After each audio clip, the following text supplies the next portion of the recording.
Cole, I want to look ahead to the draft. So, what are the biggest needs the Texans have to address this year? There's a few areas of the team I'm kind of looking at here. I mean, I think I would start by saying, quarterback, you gotta get there. Now, I mean, offensive line. Let's just be real. I mean, it is like we can Yep. try to kid ourselves and say, well, they brought in like Lynn Tomlinson and they brought in Ed Ingram and it's like, yeah, what you did was you put a band-aid over a wound that requires stitches, and the only doctor that's available is probably with that 25th overall pick. So the question is going to be is who's available when they're at pick number 25. You got Mhm. to look at Will Campbell. He's probably off the board. You got to look at Armand Membo from Missouri. He is almost, I think, a guaranteed off the board after his combine.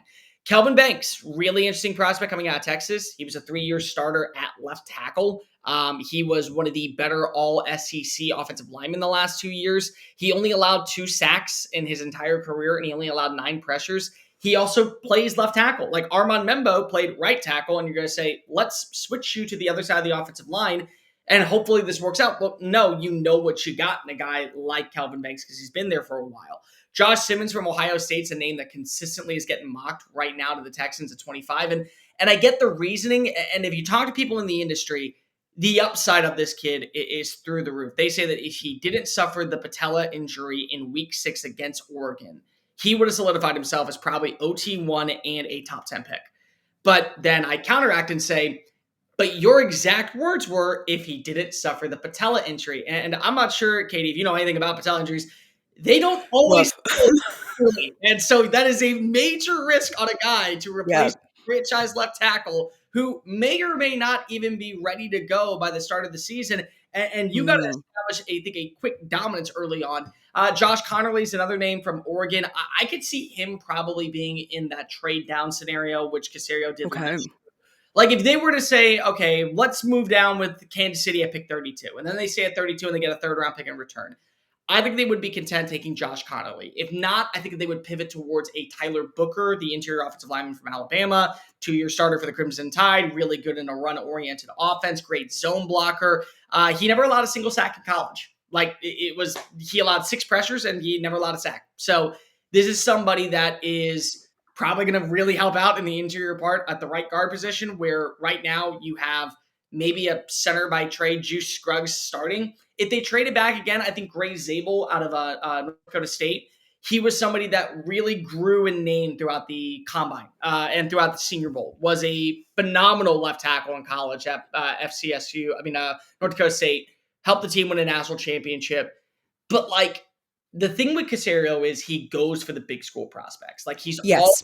swinging for the Alabamas and the Michigans and Hmm. Georgia. So it's like, does that fit the mold despite that fitting the need? That's always going to be, I think, a big Hey. question that sits in the head of Texans fans because of he's really such a stout, good version of what you want on your interior offensive line. I see a lot of Quentin Nelson in his game, but like Kirkland Brandt, Quentin Nelson, not all pro, but Pro Bowl level type dude.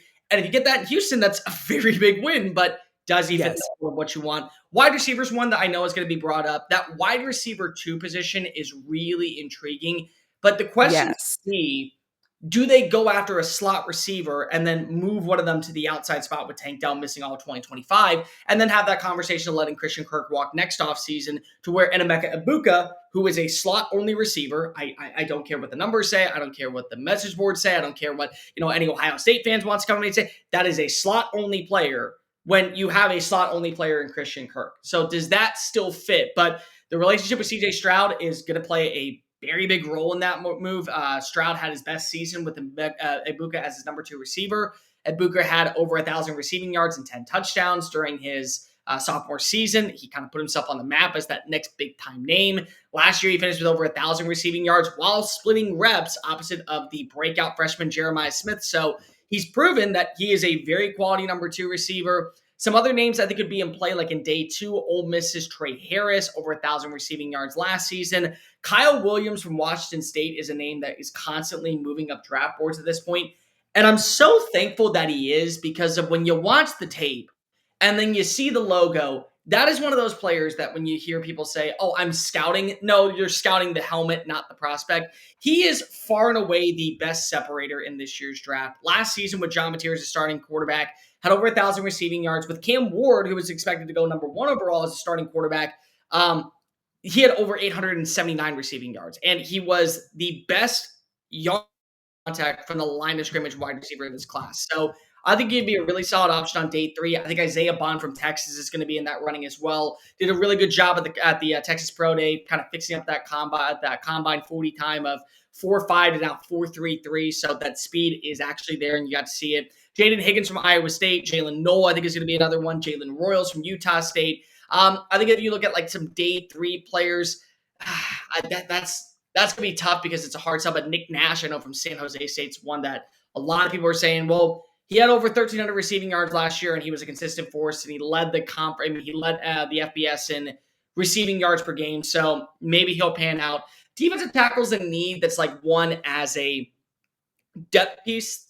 The thing with the Texans is they always add these dudes on these 1 year contracts. So Sheldon Ranger's on a Yes. 1 year deal. Malik Collins was on a 1 year deal. I mean, a 2 year deal that turned it. I mean, a 1 year deal that turned into a 2 year deal. But then he was traded, so that became a thing. Foley Fotokoski was on a 1 year deal. Tim Settle was on a 2 year deal. Mario Edwards, who just re-signed here, was on a 1 year deal. So they do this thing about we're not going to worry about the defensive tackle position. We're going to worry about the defensive end spot. And ultimately, it became an issue to where you're now looking at this year's class and saying, let's just go take a defensive lineman to better our odds for the future. If Darius Alexander from Toledo is there and say pick 58, I could easily see that being a selection. They just hired his former defensive line coach from Toledo as part of the assistant defensive line coach here in Houston. So there's a good relationship there. If they were to go early on, I think Kenneth Grant from Michigan would probably be the name that most people pivot to. He doesn't fit the Texans mold, but the way that you hear scouts describe him, he fits the Texans culture. So while D'Amico Ryan Mm. really loves these smaller, kind of agile defensive tackles that can be bull rushers and add that finesse to the pass rushing Yeah. set, this is a dude whose mentality I think would extremely mesh well with a Will Anderson, with a Daniil Hunter, with a Mario Edwards, with Tim Settle, Aziz Al Shair, because of the way that he was brought up underneath Jim Harbaugh. So those are probably the big three positions. If you're going to throw in a fourth, I think just adding in a tight end because of you don't really have that blocker. Yeah. Like you have Dalton Schultz, who I think last year was more of an anomaly of him with his inconsistency. Brevin Jordan tore his ACL in week 2, so he was out for most of the year. Cade Stover is probably your best version of a blocking tight end, and he may not ever transform into that. So I think just adding in a dude like in the late rounds, Jackson Hawes, who's probably the best blocking tight end out of Georgia Tech, that's probably somebody that you're targeting.